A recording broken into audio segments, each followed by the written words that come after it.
Makapuso, stay at home. Maugid kini ang awhag sa mga otoridad kanato taliwaan ni ining hulga sa COVID-19. At wa ko nini magpasabot nga watay magbuhat nga mga productive nga mga butang samtang nagpuyo lang kita sa atong mga panimay. Ug subay niini atong mahinabi kining usa sa ilado sab nga career woman og entrepreneur dinhi sa Sugbo. Doon na di siya involvement sa lain-lain nga mga advokasya dinhi sa Sugbo. Mahinabi nato pinaagi sa online o sa visual interview si Ma'am Mary Ann Alcordo Solomon. Good morning, Ma'am Mary Ann. Good morning, Nico. Kumusta, ma'am? Kumusta ang atong mga gipang buhat karong panahon na labi na ni panahon sa ECQ o stay-at-home order? Karong panahon na medyo na busy akong kamot sa pagtawag sa mga amiga, mga collaborators, sa mga kinahanglan sa atong mga frontliners, labi na sa mga PPEs. And also, naasa tay mga counseling, gipangbuhat nga isa sa akong mga ka-sisters. Kumbaga kapuso, akong mga kasuso sa breast cancer nga puno silang anxiety sa aning mga panahon nga uncertainties. So I have been doing that and spending also quality time with my family. Usa ni ma'am no kani magitawag nato nga mga immunocompromised nga angayang magbantay sab ning panahon na di ba ma'am og angayang magpuyo ra gyud sa ilang mga panimay. Background lang sa imong kasinatian ma'am og giunsa nimo ni pag cope up kining ECQ ug stay at home order karong panahon na.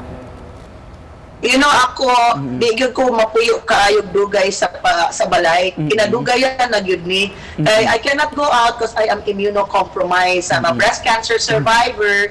Unya sa akong balay, I'm taking care of 3 senior citizens. Akong inahan, akong amahan who is in coma, and my mother-in-law. So, di gyud ko angay mugawas and to be infected by the virus. So, I'm staying put.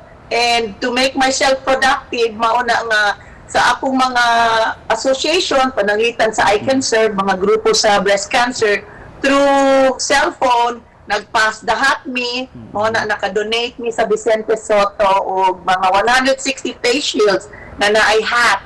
Yeah, sa amo sang industriya, which is the out-of-home advertising, nag-pass the hat sa among mga kuyog, mga affiliates, naka-donate mig aerosol boxes sa mga hospital dili sa Cebu o even sa Maasin Leyte.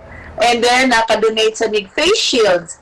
Now diri sad sa akong mga classmates, mga BFF sa high school, nag-donate sa mig mga face shields sa mga babies.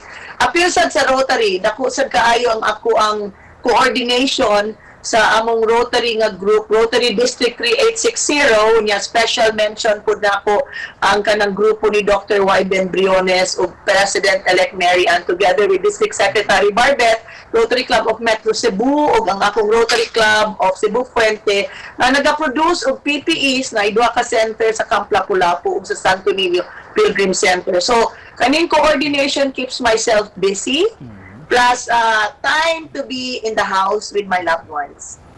Unsay challenges ma'am karon nga anara ka sa balay apan ubay-ubay gyud ang mga trabaho nato pagtabang sab ani mga nanginahanglan karong panahon na? There's limitation, but yet the heart is so big to give much. So what I lack in some of my resources, I knock on the generous hearts of friends who still have more to give. Finally ma'am, mensahe nimo sa mga tao karong panahon na. So, ang realization is, life is too short. You have to appreciate the little things, not just the big things, the little things in life. And you have to realize the power of God. Keep your faith. Hang on. Kung sulti nila, kapit lang, hugot lang. Because at the end of the day, there's a rainbow. Mura ba kung naibagyo, magawas yun ang rainbow. There's always something good that happens when crisis come. So sometimes, normal, human as I am, ma-anxious mong good ko ni, kulbaan ko, then, maka-hunungdong ko nga naagi Ginoo. Keep your faith. Worries end when faith begins. Thank you so much, Ma'am Mary Ann Solomon. Very insightful o inspiring nga mga message alang sab sa atong mga kapuso karong buntaga. Good morning, ma'am. Thank you. Kini ang GMA Regional TV Live.